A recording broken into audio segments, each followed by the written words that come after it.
নিচের কোন ভগ্নাংশটি বৃহত্তম?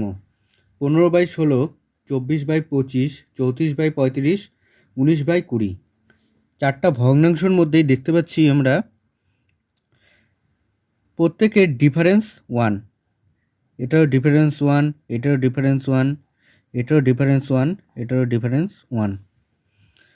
উপরেরটিকে বলা হয় লব আর নিচেরটিকে বলা হয় হর।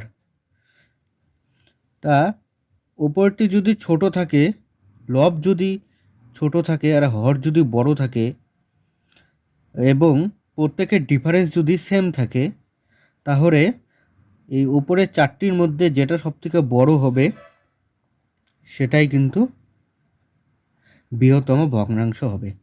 এক্ষেত্রে দেখতে পাচ্ছি যে আমরা 34/35 কিন্তু বৃহত্তম ভগ্নাংশ।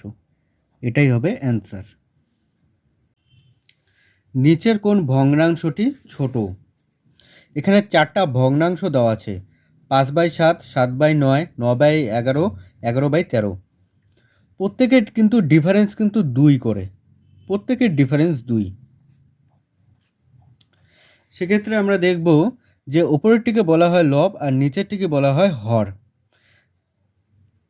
এই হরের থেকে যদি লব ছোট হয় এবং প্রত্যেকটার ভগ্নাংশর যদি ডিফারেন্স সেম হয়, সেক্ষেত্রে উপরের চারটির মধ্যে যেটা সবথেকে ছোট সেটাই হবে আমাদের অ্যান্সার।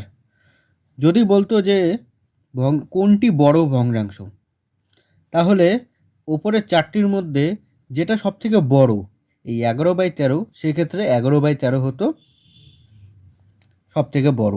যেহেতু ছোট চেয়েছে সেহেতু 5/7 হবে অ্যান্সার আমাদের।